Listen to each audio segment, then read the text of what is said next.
abasronko abusia enche bia ena the Minister of Health Akando Minita or your friend say and this new minister or your Minister of Health Edemagana Eba Bontin Ebe ye dede se Ghana ye NHIS card no or see data wa brutile papa ke cancer papa na di ntro bebre na ene okoboya no ye former Minister of Health aba bonten di nkyerɛkyerɛmu abɛkyerɛmu ama bibia tɔ ni mu sɛ menta anka no ɔyɛ kromfo papa wotumi sɛ menta anka no yɛ kromfo paa na wodeɛ mɛpɛ sɛ yɛni ka nti asɛm a menta anka no tumi nya akokoduro ɛkɔgyina parliament ɛka de kyerɛ ɔka ne parliament o ɛnsɛm a ɔka ne parliament mewie a na mama watie video a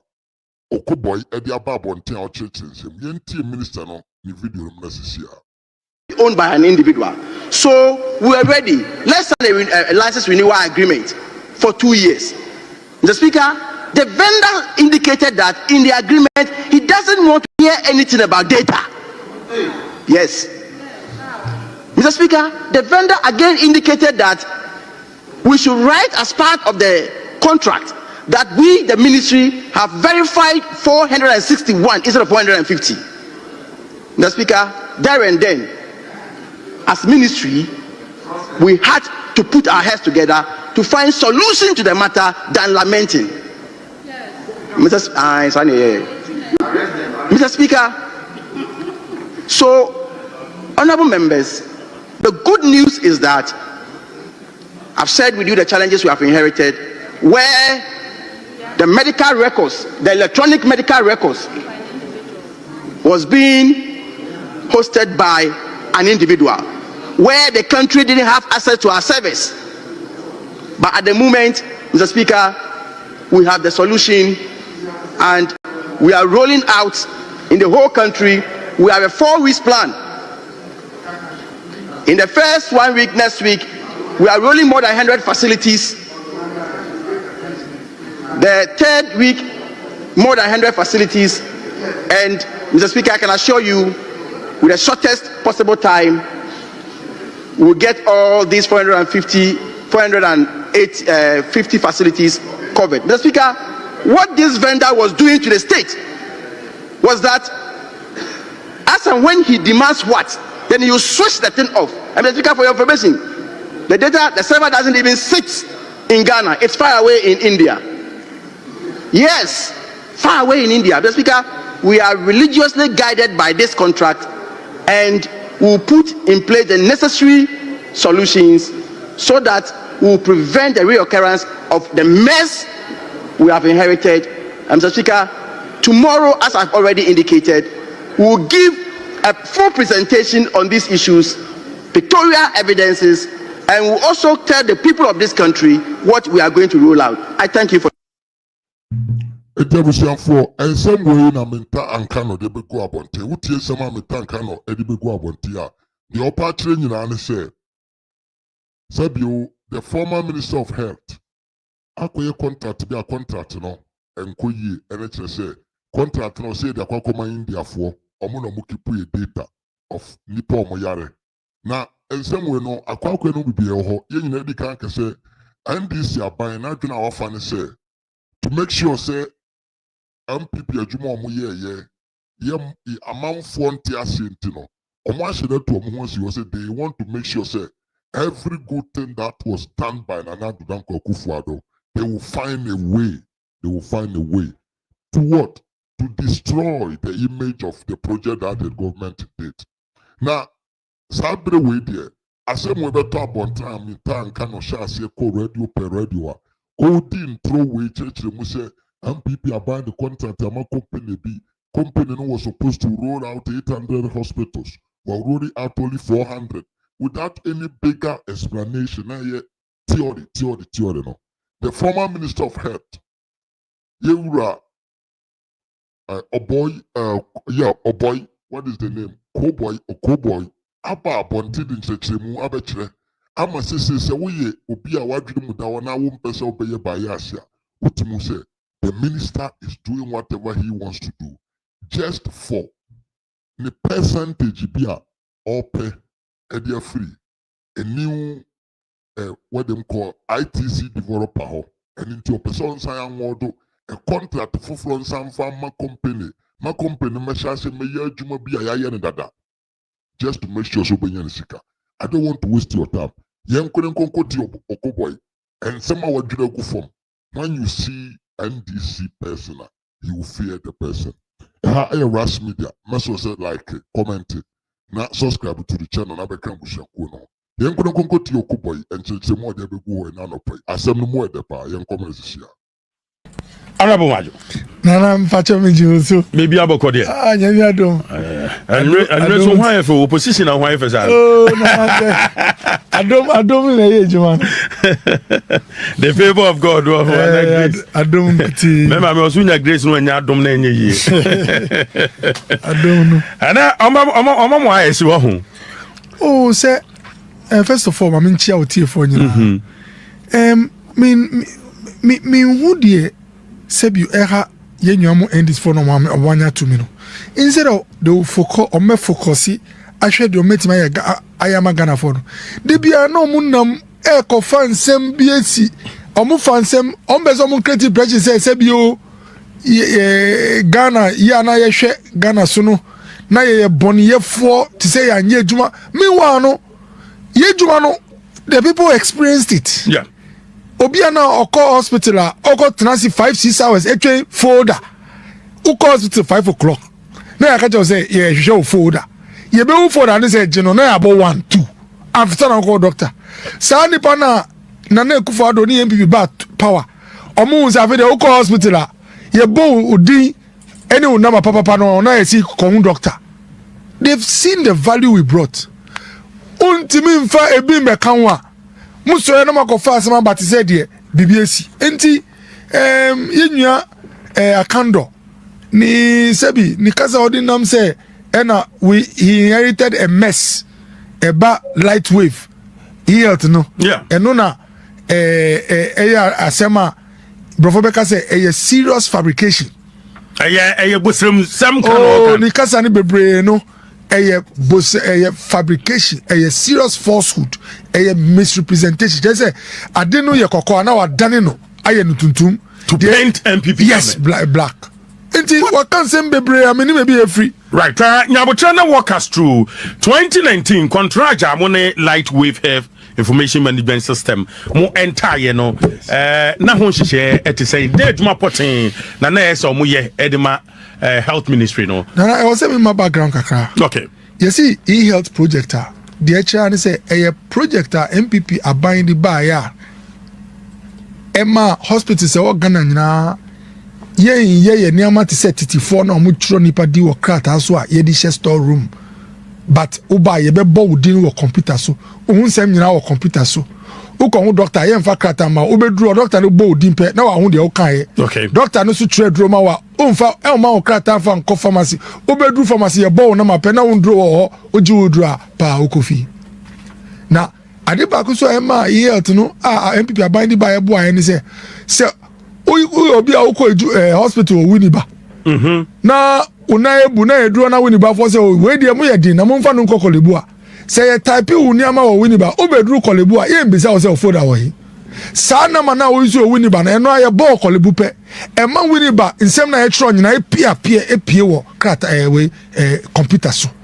enti profo che say networking se bi obi so enam na obi piano to form na ye nim ni history na ye hospital na ye body dim per system ni timi che say oh asiba say we dey oti bojo asina ni records ni enti ayadia na aban aba ko nyina obia ni kukudu odbe e na se bi ade e first na e den e sikane ye yeah enti a project na hospitals anko na omo di omo sika koto system ebe ma omo aye niama o computer so okay but we the MPP aban ekufado aban fa etu no say ono betua sika no from government ama ya ma all hospitals free na ye universal yes na ye ma ye fe ma fe the private hospitals me minister no ehia me srem say doctor say na mo years say uko government hospital la ye kita krata bibia ko kama na srem mo fa ye nka ho as you check for even the private sector started pay to say from account. Now the thing away aba in fact before me cause mama kite for say e-health project no started under NDC. Okay.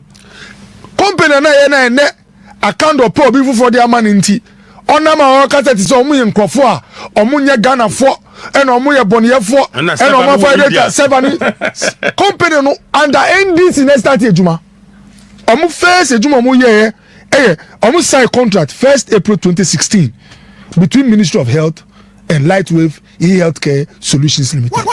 First contract April 1st April 2016. Ana bunya bo chama me afi no join here na me pacho hana Ghana tie ha na ese utie hana obetin sem ni nyina free press conference health minister honorable Minta Kando ekoye ye no munsem ni start dig no and Dr. Bernard Okoboy former health minister na ye no edi nkomo was say NDC plan so 2016 April and as a light wave have one for no Ghana and you are contract. Yes. And in 2019, as stated by Dr. Minta Akando. Yes. Now, the Minister for Health, brother, Segbefia, Honorable Segbefia, no, Minister for Health. And first, I'm friend phase 1. The NIA started with NDC, I'm resting. Now, digitizing and networking 25 hospitals in the central region. Only central region? Only central region, 25. Okay. Including Cape Coast Teaching Hospital. Enti 25 no omu ye no omu de ho krata be kire MPP ba aban mu 2017 no be kire Minister for Health say o minister ye nim say aban asisa nanso ya ye free light wave ye Ghana fo a ye kita nim die sronko ye betimi ama Ghana nyina ye be ja krata use ba ya sha se wo Cape Coast any central region mun hwe adwuma ya ye ena adwuma menu di kasa we ko kire cabinet ena Akufo-Addo cabinet say hey solution we no enye se obi be ka say sha si NDC mrensu to ntwintwiri enti ye be national rollout because first 25 no was like a pilot say oh ya sha say there no meka no metimi ayen ayana eti in 2018 and I started discussions on the national rollout the cost amount be costing ama now in July 2018 PPA approved Ministry of Health request for the contract for the national rollout. PPA approved at a cost of $186.7 million. 186 for the whole Ghana. 186 to digitize 950 health facilities. Now, 2019, PPA approved a still no because MPP are buying a pay value for money into no. And yes, no one sign here. Yeah, the request no sir, call Ministry of Finance when I PP the Omudi Ministry of Health equal finance and the Ministry of Finance the man omu department the from value for money audit team. Okay. Omu na the contract but omu sa share say contract way the air cano sika edi mano eno na ya na and as our team no reduce the amount from 186 to $100 million. And the Ministry of Finance say you sure $100 million it was saying to me enye juma. That means abai no cry idea so otimi PT. No na me cano so that ngofo won say you far the processes to get value for money. Now $100 million, you know, it's finally, and I signed a contract with Lightwave in 2019, and the date was I'll get you the specific date. Now was only 3 years. No. Croa, yeah, born before computer. Next is Udi or folder so. The whole record unit ebi a computer cron type either obi aba all this hospital from village to Accra ni Kumasi to Sola to Tamale to Pon to from place nyano enye adwuma sebi eda form enti timelines edi ma contractor no yesi onye ni 3 years but by the third year you say oh here more time enti MPP administration extend ni work no for I think about 24 months Emma it was said by December 2024. Now I tell me aye jumani nyina. Now the one say by 2024 ansa na yefi abamu no reconciliation ye di vendor no like to tenancy ye kire say. Na MPP aban atimi I invest into Uko hospital na unsala na enye amba no kwa. MPP aban tua an amount of $76 million. Edima Lightwave company no. And no normally talk computers, switches, laptops, desktops, and servers. Niama yusu I nyina yetuaye ba ye reconciliation no and reconciliation ni kire say sika na yede ama lightwave ena ejuma wa ye no ejuma no match $66 million 76 no kita no 10 million bi wo mu a eno no eka ejuma na oye no cheze uya auditor ye free on the wire ni de na match about 66 but certificate or the bani sky ya releases no ye reconciliation dey see utimi utua obi but chire obehwe the krata won say matua we krata won ba na so juma we wire no and drew amount na matua no and a lightwave can say 10 million extra no in contract terms ye free no advance certificate o the scammer no na ejuma no ye we see ye na enu ejuma no has not happened still no or network hospitals ongoing project. Exactly, ongoing. And as at the time, free hono. Understanding this say, oil ejuma no be cover $100 million. Now I say the project was worth $100 million. Ghana and 200 ninja. And this about $1. So much we are $77 million. Exactly. And a 77, you know, one network 450. I can't 500. But you know what is interesting? Who share only the figures and you get lost. When I come here, say yes. Obi Tincho baby say Juma will be worth $100 million. Now, what me try and $77 million. One network 950. Now, why you only 450? That means a half of Krano will new papa near Beman $77 million. It's good. Now, who share only the figures? I obeka say on do half. But say who share the workload? A Juma do the also yena. Wabu over 80%. Juma is networking, no? Yes. Facilities are hot. Yes. Na mechirem. Hey. Yedi ade no ma won no na enim say health centers hospitals in kitikiti no mo workers endru 20 no omo ye close to 600 out of the 950 and the contractor bi obeso onye smart no obeko form start ye ebia Ghana for ko 100 a year and ye share contractor ni say MPP ba share say free esro teaching hospitals kolebuni comfort no chepe omo staff strength ni patients e fa hono e match 500 facilities na kano. Of course. And although 500 no, workload is equivalent to say one network just cover no change G. Kolebuni G. And the contractor ni share that and all year they day no first. That is the Canada within 6 months to 1 year, these 500 all will go. And the workload need here were 70 to 80%.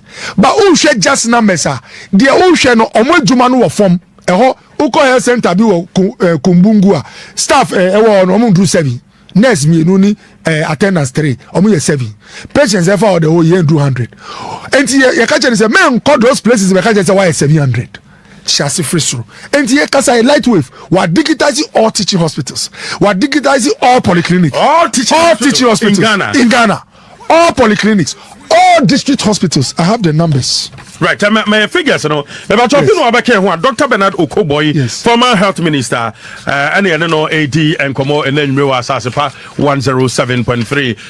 Jandamwa, Honorable Minta, Kwabena Minta Kando, Wabe, no, and I watch it. As we speak, the number of, how do we call it, facilities now saying, you know, 4 teaching hospitals, 950, no, breakdown amount, no, 4 teaching hospitals, 6 regional hospitals, 243 district hospitals, 2 psychiatric hospitals, 49 polyclinics, and 646 health centers. When I the workload now, I was on you know. Send the idea woman there and one was. And I clear 4 teaching hospitals, no. We clear 6 regional hospitals. We clear 243 district hospitals. We clear 2 psychiatric hospitals. We have 49 polyclinics. Now I'm out of the 646 health centers. I have small hospitals, no. We have 157. I can't 489. And here, out of the 489, no, you are about 100 to 200. Yeah, mapping that. Just say almost that juma. The can't say call live. Just say odruwa. A machine juma. But before you go live, just say udemua. Who use computer? It was a funny man into form 200. 150 to 200. Omudi nyama to form. And when your company wako dao, company aye kasa any staff juma form. Open a you know the amount obi a open into no obe jinansi then I can company we no foreign owned. I am saying on your show on authority say sa claim by honorable Kanda no it's a big lie. And your foreign the company was registered in 2015. It's wholly owned by a Ghanaian. The company has about 150 workers. How many Ghanaians? Not even 1% and foreigners. Na mobo ya say obi pe obi adwuma jinti. Otomi catch Ghana. Oye minister that will catch say company be a foreign owner. Unim unze utwa ntobi na achieve fidi enya ananye sara. Oye me the press. And a journalist back say if the company is foreign owned, then it should have gone to parliament for approval because our law said that before you engage a foreign company, after the honorable account now say it didn't need to go to parliament. It's because on him say the company is foreign owned, how do you call it? Is wholly Ghanaian owned, and the workers over 150 Ghanaian IT experts, they are all Ghana for. Number two, honorable account aba catch Ghana nyina say company no the data no ni nyina wa India. Yeah. Me ma for the first time education say e-health project it was decentralized. The HN say uko Kofanoche data wo Kofanoche nyina e wo e-health no e wo server so e wo Kofanoche hospital enti ni baby a hey uba kolebu data nyina wo server so wo kolebu but because ni nyina ya Ghana dia no the whole Ghana obi data no ye o the efenu central hub backup remote backup obi dia wo sasem to a obeba enu ni me bia wo Ministry of Health dan no ebi ana me wo no akanda was 7th floor na no office wo server na ekita Ghana data ni na e wo first floor e wo Ministry of Health server ni India me see I was first floor e wo Ministry of Health ansana yes see Ministry of Health no na ni nyina wo National Health Insurance Data Center e wo NHIS office na onim o kanyama sebi I said me nim de etu o kanyama ye nim e bi okofa ye onim say before obi be no pedestrian talk yes a kasa nkofo ka about kwan ho kasa omo nim IT mo meka che say companies omo ye reputable omo for mo adwuma ndi agro no say or handle adwuma to say the whole Ghana data onye ni such that say BBC or Ghana na data ni na ayira they normally have what they call offshore support and all international big firms uko Ecobank uko Zenith Bank uko how do you call it Barclays BBC or Ghana na e ba say data ni na ayira enu nche say company ni better form omo di omo ye adwuma no omo support at other places in the world okay enu nche say ona do data at all but I say backup so that baby say sabotage bi twa oni amamu Ghana ha ubetumi anya retrieve information bi exactly now because of lack of knowledge in IT no ebi mu wo ministry ni ti say we mu no mu offshore support in certain country your data ni nyina wa meanwhile account was 7th floor or first steps come from first floor Ministry of Health data no Ghana data ni nyina wo na wa be tran Ghana nyina say your data no wo India na de ye me yani say a whole minister high level or public official nyama wo ka nyina account don provide you one page of evidence anka wo kan na when you krata data description in here from an IT expert when you na e India unkasa can we or you when you na on from bastardizing company na ye juma no na ontimen jina so onji omo juma no na onim de esre dabi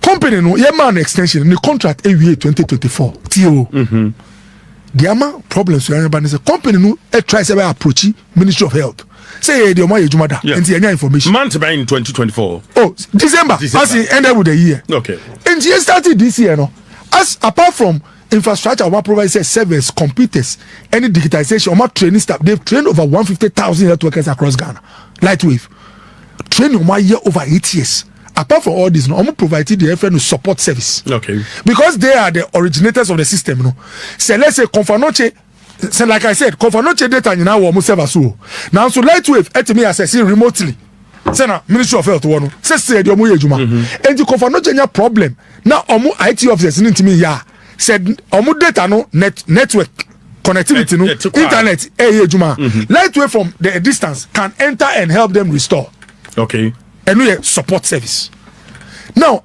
maka about the normal system and the uko ebi set Cape City Hospital ya kasa na omo the Lightwave na adwuma mo nya any problem system bi an call down is because omo data nyina wo omo server no so and omo IT strength no strong because they are the first who's the make first face omo na yes first so they know the system very well. Now Lightwave apart from this support service no because omo program and omo system no very very efficient no omo say first no na health insurance ye kra ye ko pay new program ye ko to software be bo ama ya timi anya claims sika dodo a ye benya from omo use health insurance ye use ya system e validate over hospital obeje di say Lightwave to be share say omo system no timi ye we nyina so Lightwave ye brofo friend integration. Okay. Apart from so omo medical records or hospital no omo to be bo national health insurance and my health insurance the omo system no connect Lightwave and my Lightwave to omo data on nipa to do omo the insurance eba hospital and you paid for These were additional services Lightwave now providing integrations and contract no now when you mean ta kind of person oh yes and I make say mature piece be I'll release it this evening. What is happening is just a case of give the dog a bad name so you can hang it. Apart from national health insurance, most of the hospitals now omo software omo connecting omo bank accounts in the banks to the system no omo used to because say Lightwave ambassador ebe connect wu kolebu to bank need the say manage your patients now I tell say what show anyway information here way anyway exactly okay but Lightwave system because of developers you very very intelligent omo to be share hospitals no say you bet me ma this additional integration who here so akọ to escape biom to another software company obi a wa hwe no an obi hu sika obi wi akra obi hu we kra boa ma ebi se kolebu omo revenue cost 30%.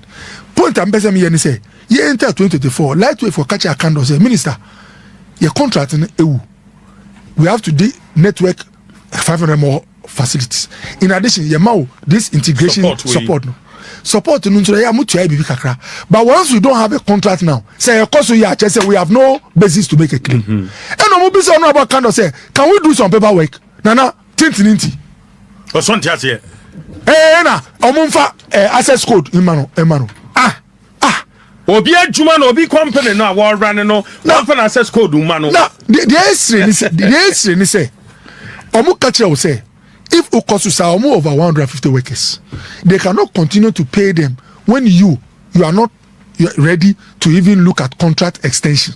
What was 7.3 person obe continue with the contract but obe person twem kra ye wo kwan ye fa so aye den ye twem so that obi ahun ye enchire no Ghana ahun chire no na the history ni say na ministry no person come continue with the support and at a point no omo jai support no omo jai enti na wo call hospital omeka say a BS system na yen ejuma because national insurance director say a technical problem now exactly enti media ni say insurance card omo nya hwe account of behavior ni orientation and am company say well who's the one him the oil there and your cost na yeah shut it down your system no now who's a shut down and is almost shut it down who's a system no say na make no hospital bia no the Lightwave building ma no one hour running but onya problem na o fred ya yentimi ma that's so enti anya Lightwave for na shut it down and me say no so another falsehood as we speak many hospitals are using Lightwave. Few had challenges, but many. In fact, most of the people are now it had nothing to do with system. It had to do with the integration. To say they are connected to a national insurance. Say no, any part of the contract. Yeah. Just a support. Exactly. Use knowledge of the system to provide an extra service to national insurance. And also, say invoice scan for that. If there is no paper to support that, we are also going to sleep. Now, minister now. One for kwan pasu and for more engaging to make sure say we be seen. Ube jina wa bedroom de uka ni ye side of the story. And omo ye sabotage, omo ye blackmail. Meanwhile, if I were the Minister of Health, this would not be happening because middle tenacity. And you know what? In all the conversation, there is a paragraph in the clause in the contract, clause 28.1 and 2. It talks about dispute resolution. Okay. Now, because ye nipano, actually say if within 28 days the two parties, that's Ministry of Health and Lightwave, are unable to resolve a dispute, they must engage a third party. Nana, why do you mention third party? It's the rules of natural justice. Yeah. It cannot be the case say who Ministry of Health do your business. Now say you disagree on Bibia. Who minister don't determine how we should handle it. Because you are also a party like me. Honorable Kando Refi say when it comes to party contract matters, nobody is more powerful than the other. I dream on the Ministry of Health and it's a minister or to me. But what can't also to me in Lightwave na pet because more pam say more here juma. Yeah, until one on your portfolio assembly. Exactly. enti na contract na kyerɛ sɛ sɛ mo ntimi kasa wɔ kwan pa so ntimi agree a mo invite a third party. Okay. Na third party no yɛ form of mediation ɛna clause na kyerɛ sɛ me nyinaa wɔ ha mekita contract no sɛ mediation na ntimi ayɛ adwuma then you move on to adjudication kyerɛ sɛ court. Yeah. Yeah, cause I kind of fool for anyone no on court on third party. On one than who party in the contract, complainant of issues, judge of issues, and then final executor of issues. Now the IS say Uba no company ni some person mun fa untinasi na unwe ejuma de ekoso. Ye wo na ajima menu wo no mo share ajima menu na ye obi be a steering committee as part of this light wave. Minister Timubi, IT officers or Ministry of Health Timubi, IT officers Ghana Health Service Timubi, all teaching hospitals IT Timubi. Now they be more monitors and ejumanuko. Now I can't buy no meeting for almost 1 year. Almost 1 year. Not one meeting. On for beyond nasi. That means onim the ekoso kra wo. Enti nioma no ka enti na nioma nyina nam nchen no. Enti na osi company no your foreign owned. It's a lie. Data or India. Data no e nasi e ministry or say e India. Now the ye yani say instead of obe fresh army no ahun de akoso no onam ena nkrofo na mo pay light of ejuma unso obi wo ho a so unso obi aye ejuma onhwe value na ya create no sika nkrofo bebe no mo ko hwe light wave sika na ya man say hey eno na opaje menya sika we amini beji instead of obe hwe ejuma light wave ye no nkrofo na ode bi o mo so mo pay light wave ejuma no omo bi ena omo soma so omo ko hwe say light wave ejuma na e ko say na oni bi esre minya text message be from Obia or Yejuma, one of the health facilities. Or see, yes, my auditors no buy no. Obu chom say light to no Yejuma pa na ngofo no bo fu say enu mo nkasa. Ah. Enti ni padu sending message say the people were saying that they were sent to come and find fault with the light wave system. Ayo. There were medical soups. Omu sending message say so omu catch them confirm say ade no ebu ejuma pa na omu bu efu. Enti from the word go no aban we aye na adwin say o ji ejuma no afi light wave. Enti kwan bi obefa so obe sure say wa ji ejuma no obefa so na enye osire say o pese on network the whole Ghana tio make asem kese what you are close to $73 million aka 20 BB na wa ko see 100 million no ama na what me demand from the person e sheni kiti na kokot say yes so say why Ghana nyina 23 na kano enye no na ehia o si why ready tio akando akọ engage a new vendor say why ready to pay half of the contract sum to this new vendor now on the S na old contract no scanner akano na me ba on the S new vendor enye say ejuma na akano wa be ye o or sabe ye he is coming to redo the light wave ahead no excuse me say sa 450 light wave ahead no information no light wave only and ye small new vendor way now asa ko shase foforo nani aska akam no muntwa na onfa wi adwuma no na waka asem no nyina na de esiri nso se omo ye good se na wo minister no omo atimi atoma wa waje tumuru ade na won suma mo se health centers na aka no omo nko no mo ko adwuma na yehwe na wonim de esiri minister ye bibia ma me ho agiro mi o see wa create the narrative say light wave no ye foreign owned no the Ghana owned abati o na ye free Ghana de no is a light wave health ministry o see Ghana health information na onim bibi a review ha a private vendor bi and I provide that service company minister yes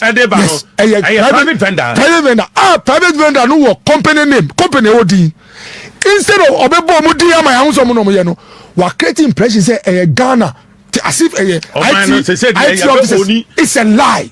So this is a private company and I also presentation private company indeed the saying nana me as a matter of principle we a journalist and me free her member information okay now I come website me as a matter me person be all come reference media mo asem but I'm giving you 100% information on authority say when you hear Ghana Health Information Management Systems, you will be deceived to think that IT officers from Ghana Health Service and Ministry, but it is a private vendor account Ako engaging. And guess what?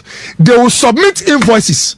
Now you are two almost just like Lightwave was being paid. So the minister has succeeded in moving money that will be used to pay Lightwave to give to this private vendor.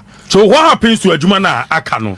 In fact, obi bisa account say enti ejuma light wave aye nyina no omo data no benya oni do kan tinti one case of the one continue or see because Lightwave share in Crawford or the data number TO or the national health insurance say no mo show mo claim cinema or the new company wey call health insurance no more go use the claim submitted no and they are rebuilding the data when the data is already supposed and city is already city with us now in the area just obi a call hospital I want use health insurance no o data na then atonsium and you see the comments say or you obi a ontie futuo or you obi a unfollow due process because if contract we could see 100 no na area the omo nyina Ghana there. In fact, as at the time I was leaving the ministry, everything that Lightwave does is under our instruction. Right. As former health minister, implications no then some real Lightwave for ya cancel contract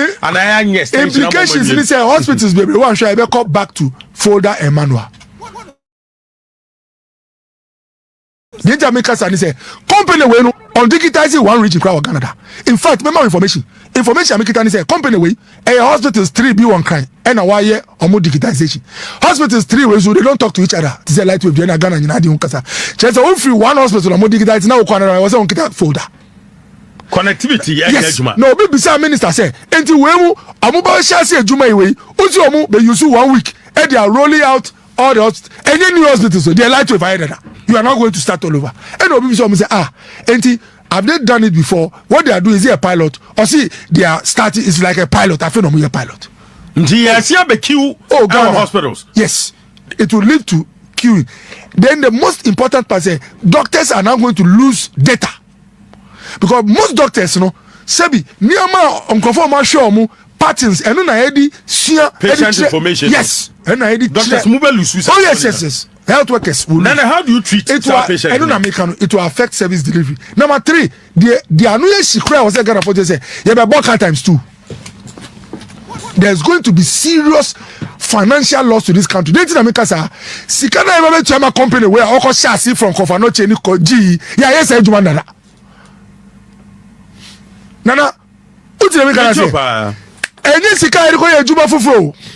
Ejuma 450 hospitals now Lightwave either than honorable account a private vendor I want to do in Ghana or the DCVA now on sound ko shasi free G ko amun sa ko Cape Coast City Hospital adia ya tiaka na only be oka esre o see enye so mo ko to computer fufuro Lightwave computers na wa to no Lightwave servers na wa to no Lightwave niam na wa hihye no enu so na new vendor no ba be use in effect, so what difference? In effect, software pen or diba. Now you are training. Lightwave are training over 150,000 IT officers and health workers across Ghana who are managing the system. As former health minister, the interest by then. Nana, and you say me and America. Ebina also abo America. Where a pure issue of obi awaba officer. Onusu pese on your opportunity or bepe or the nipa beba sebi nkomo bi wo wa honfa numbo asa onusu pese ne nkrofo na bibi sebi so onu na ade adwuma ma omo a de we chiri de enye me na meka wo na obeka na enye saa adenti na obi a hospital bia ni Ghana wa complain about the Lightwave system G Kofanoche Tamale obi a no Lightwave dey use district hospital bia oni mo Ghana or use Lightwave. Now what is the doctors afraid I say Munja sister way issue. Debbie. Enti akando kasosi there is a national emergency. Enti or you 4 weeks. There's no emergency. He has created his own emergency so that procurement can happen. I'm saying it. That means I'm to asekura no sa Lightwave we atwe omo ho a mita kando diama private person vendor say wo me continue no wo mi adwuma no kure be wi akire no ahwe ya cash and carry system and ye betumi akom because information bia no yes machine bia no e be validate national insurance card the entire hospitals ni can say tuasikana omuntimi verify say antimi and use computer na nkyerɛ sɛ wo insurance yɛ adwuma hospital no hwɛ wo ya ontimi mfa records in insurance omuntua enti na hospital sɛ masa me machine yɛ adwuma nti ma me sika me pese me wo akyi me ɔkyena bia ba ne sɛ na on insurance that's enu nti na SRTC no and number 2 hospitals no start lose sika because integration dey connect omo to banks no na enye adwuma because na additional service I like to do more enti all this no one hwɛ hospitals we book twice say account or the bay ebe mua. And then the one share was so pay another software that ain't connect to their banks. Lightwave was doing all Lightwave year bank, year insurance, Lightwave year billing, Lightwave. In fact, at a point, Lightwave was even helping Ghana to collect information data on what is happening. The same cost. The same cost. And way the incident in Anu Sebi minister way approach. Say me for kasa. Look, the only time I candle I invite Lightwave so don't kasano. Or see why audit no show me. On my peer. And I'm going to say audit now. Why no? Why you audit on us? My draft report no. Okay. Now you responding. I can't say for mom. Now I forward them attorney general. Who forward them attorney general for opinion? Opinion be do na one ya vendor. And the actions natural say, but for friend premeditated. And dia wa fun wa dream say ejuma we or g e dia ma obi fufuro. Now onim the essay. Mo a journalist start asking questions. Process ben account of court to the ejuma we ma vendor we. If a competitive bid. No maybe say no. There is I can speak on authority say there is no document I call PPA asking for this vendor to be approached. So there is no process. I engage Akano is trying to hide under national emergency. There is no emergency. He has created it himself. And for journalists, the assignment I'm giving you say this vendor account on the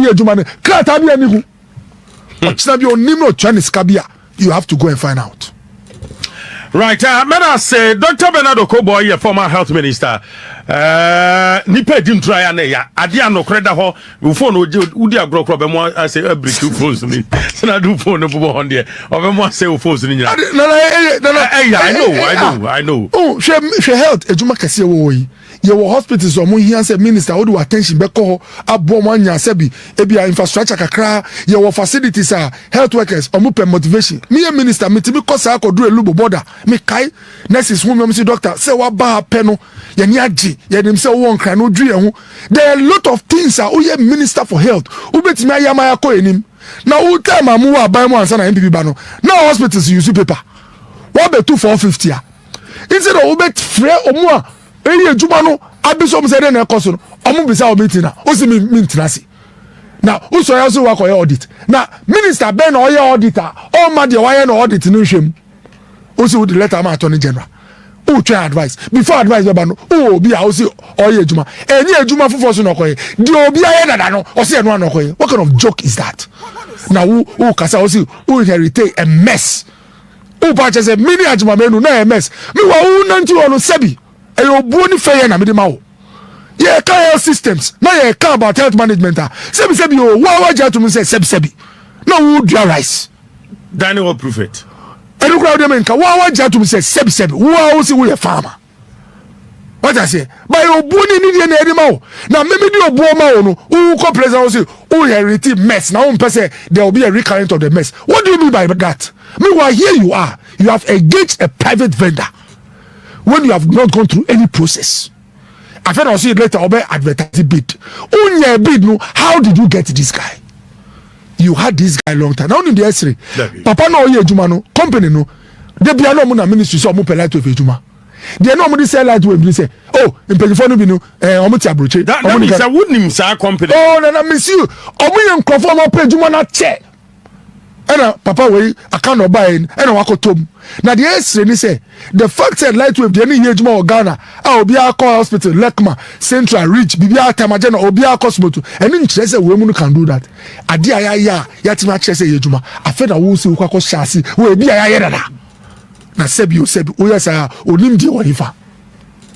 Right, Dr. Beja, but I say Beja, no say 8:30 Beja, 8:30 Pepe Beja, what Roma. Now what me no baby before, but there were other health issues as agenda 111. I mean, found coho. Brand people buying a befre kunya so no na stages by na ye drew do say na ye timi every and a young one say health minister by and this by health minister Mita Kando one can be for agenda 1111 Nana Yamisha say doctor Midiminya in Baby Bia for me, a civil society group be a friend Ghana Amalgam for Development. Okay.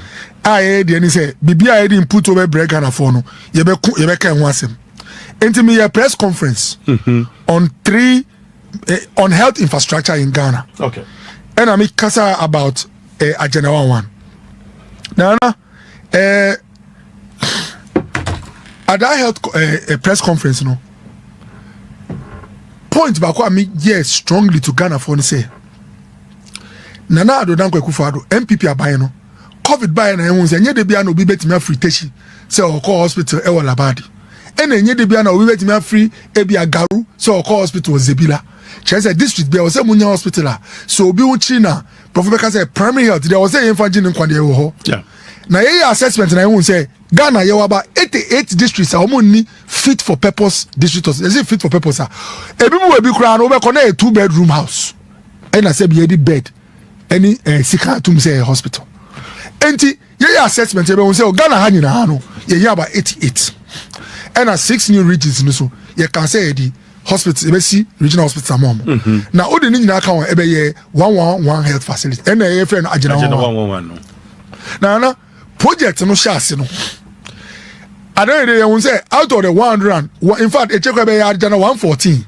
Ye the Karaga district be kan 111 no. And I think in Kranza some 3 communities be kan 114. But ye share say no na 100 sites and active just say o ko wa just say juma here e koso. Na nyame adom tema Akufo-Addo aban MPP aban be free so no. Na out of the 100 sites no there were 30 sites baku 30 a ejuma na on across 70%. Now the tell me a press conference and he say 70% in across no anka fofi and toata na MPP na wo so a within 6 months to 1 year no now all those 30 no I completed. And to me a press conference no to remind Ghanaians say where are dia anka ya mu dia a aben ba bebinti na MB ye na me ka wasem so da ochina bi sa afisa betwem na MB ya mo bi nka se okobo ahere anka wasem na these 30 sites no me body quickly. Uko a Francia, Gomoa Central District, Ajanawa 1 no 82%. Uko Drew Barikesia, Omo Mutiemi from Barikesi, Omeka say 74%, Ewa Ashanti region. Akim Suedro, Birim South, Omo Dienu was 75%. Nana Uko Ewutu Brekua, Ewutu Senya Brekru Central region, 72%. Uko Drew Mansu, Ewa Aseno Mansu across district 71%. Uko do Impohwa Western region Ewa 75%. In Saba Ewa Agona East district Central region 71%.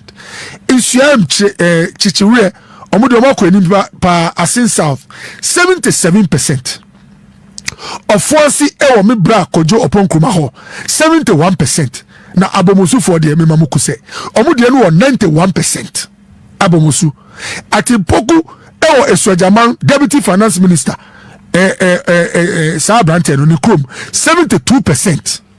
Uko sege ewo adan wo Greater Accra 70%. Nana list no goes on and on but last 3 no there ye commission ye chese ye wie nana ti o neti opa ye commission ye dia kan say ye be ma director general the next akomu enu obo kro ewo Ahanta Western region commission by na kasai akandon fa ho ya tupuru no mu obi anko mu ye ukodu trade ewe twuma nkwame ma wa Ashanti region ye commission ye ena ukodu kokobin ewe for ikuma commission 3 way make kasai doctor akonya si ho sink insio eba theater machine si ho and this is on fa ho enti me ye press conference HSA na tie we Akufo-Addo aba MPP aban invested $347 million. When I calculated using a rate of 14, it was about 4.8 billion. This is how much the MPP government paid in certificates. Ejumana ayaye. Under Agenda 111. Under Agenda 111. 4.8 billion. Until the Okoboy can say, yeah, but now as of mine, I'm 4.8 billion at Tonsumana. And number 2, 4.8 billion way, and you loan or Bronini Mayo. Nay, to a tour. MPP are buying before friend no government of Ghana fund revenues. Okay. GOG. MPP are buying yes you are born on born homody on Timmy Yashino or Timmy G a tour every minimum soon 4.8 billion. Edit Ghanaian contractors. Now only a general contractors, consultants, or met me do over 100 companies.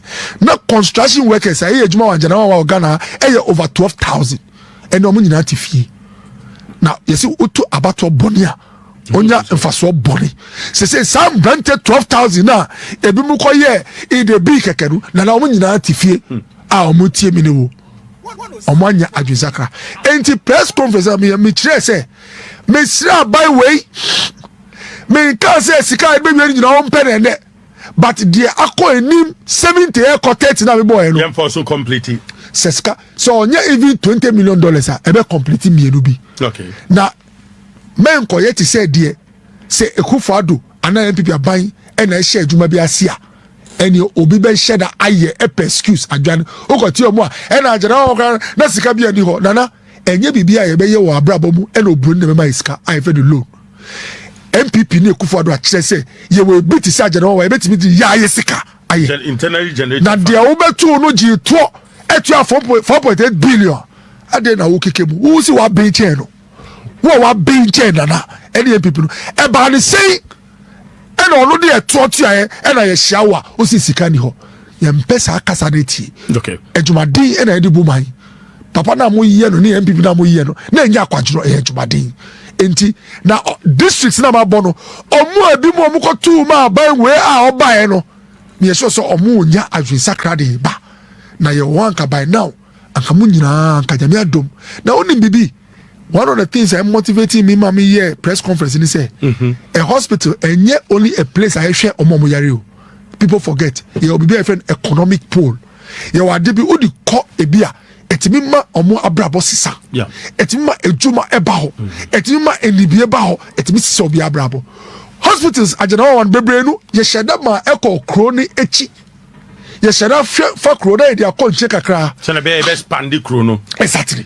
Enti health workers ajena 30 we american say omutimi wi a last account say na ye was 75,000 health workers omuni ejuma sebi obi o health worker o ejuma ojom a hospital obey omutimi complete 30 where it can absorb about 12 to 15,000 health workers.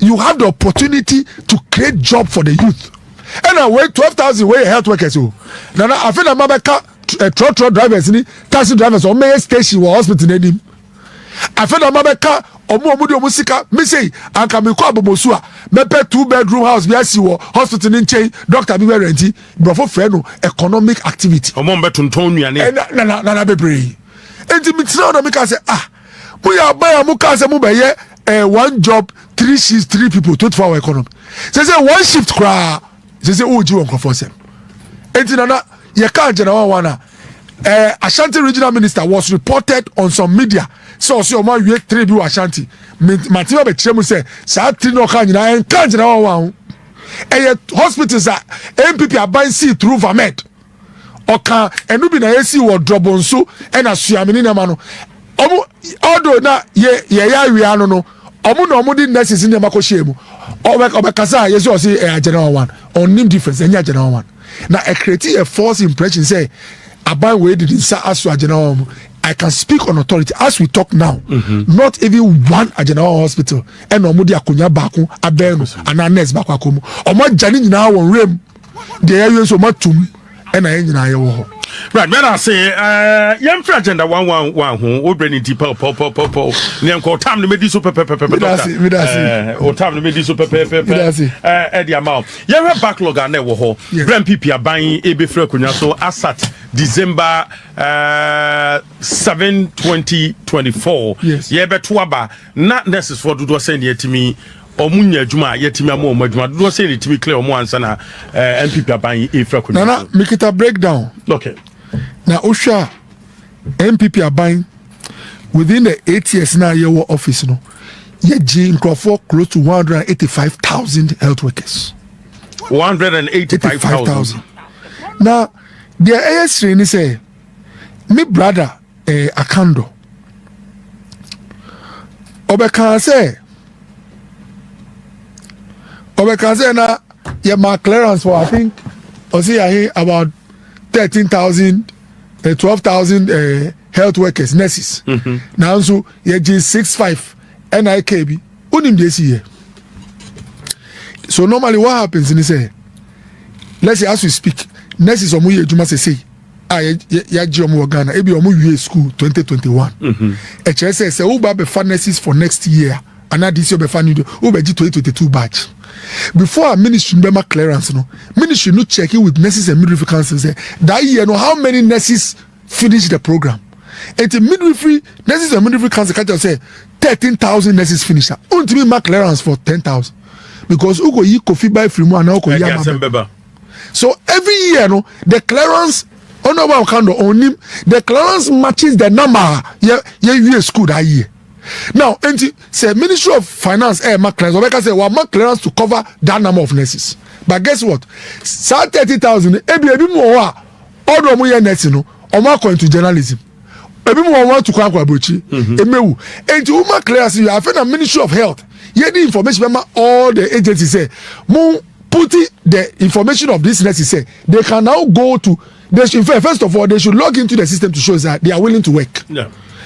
So consistent I feel physically to the regions no record it takes some time and they can give the clearance let's say August of let's say this year but time go through the system by yes and it said by December now out of 12,000 7,000 our system next year out 5,000 I can just say clearance ratio we use a technical term that every clearance expires for the year but in reality, no, it normally is a rollover.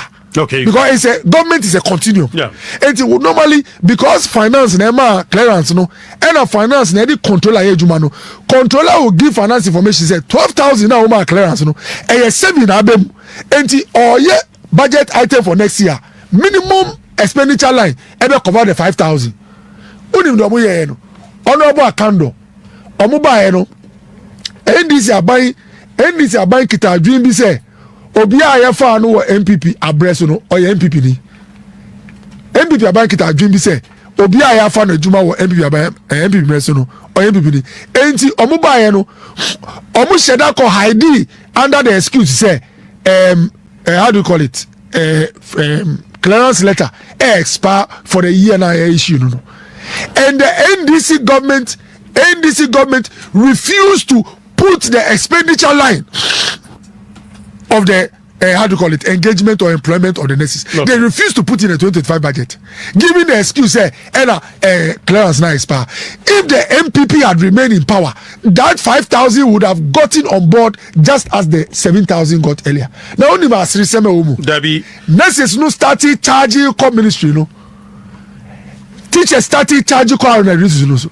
And only omo free cabinet meeting emergency. Unim the ekata on about 240. Omo ye the environment. Say why ye juma wo government sector da. Say ye environment. Che say sika bia ye dey to o say e di koye bibi no. Ye redirect sika no. They ended up omo ye environment. Omo redirect cabinet. Redirect sika and komo koye bibi fufo and omo di be ye expenditure line to pay teachers and health workers. The actual one say na enye the case in this cow. Now, the case say NDC about prioritizing the health workers' employment. Okay. And now, and community says sikanu kwa kwa ya defufro. Nurses ni teachers so on kono and sana omu finance minister and a cabinet. NDC cabinet finance minister no onoba 240 kiti say ora ye environment say sika na da odada okodi area bibi fufro no yifri ho na fa betu health workers enti say honorable akando and a one subsidy so about convince ato forcing so on for expenditure line entuo say na ya breso ye no a everybody do owejuma ye na instead of sebi obeko rounder or yet say the ye juma o you know betu ye no sebi ye nim ye left or right no ebe boa no if Otiefutuo engage the health minister and other key members of cabinet. Now, nyama ekoso no enjoy. Now, one recommendation mechanism Honorable Julius Deborah, all ministers work under the chief of staff. I'll make a special appeal to Julius Deborah, Honorable Chief of Staff. The Honorable account it can bring issues of judgment debt. Either judgment debt or we can lose some value and money in the process. Honorable Julius Deborah should help to get a third party mediation expert. Now all for multinationals, because in all these things, a kind of story. And a party in the contract cannot be telling us what is happening with the dispute. Julius Debra should save the situation because Akando posture need the oil need the one shot. Obemagana Boka. Boka. Right, now see me Charles quickly let's touch on Mahama case.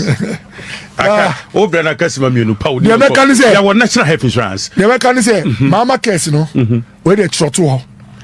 My Madrid say 1 year of this administration you better take a good look at the health sector. Okay. Now, sad discussion will give Mahama care enough and appropriate time. Fufu no men no nkwan no emfi fufu no. My ye ma just say me wa ma. Dr. Benard. Dr. Benard Okoboy your former health. And Abuja Sawutie and Sama, the former Minister of Health, Dr. Benard Okoboy, and the other two on 3 years. He said, "The attack mental and cano all ye no only to praise the food soldiers. Any kind of other faswa over to menya kickback. Our contract juma awie. That is what he's doing. They are people at the beginning we can say Saban we na abano. Project ne contract be a binder than a term as sign na my juma wie no. And I'm so many munyan some planning new ten a bit to me a boa more minor corner no bet to a swear free baby a binder down ye a go through yellow. The Omobay say they will re-award contract to adapt to new contractors in a manner say Omobinya or 15% at Chedi. Abusha, not the Nenso Medebrow concerning the issue of NHRS Sagana. Minta ankano edi yede de wo manu no wei na medebra wo ho meda wasese unya apre eneme eche dwumadi efaye unya subscribe ya no subscribe na do sesi adomansra me the video tuma be one of the first people on sabe can video ha ras media me ya Kofi Wilson me chia ye pa edawase ye besa ya shia makramo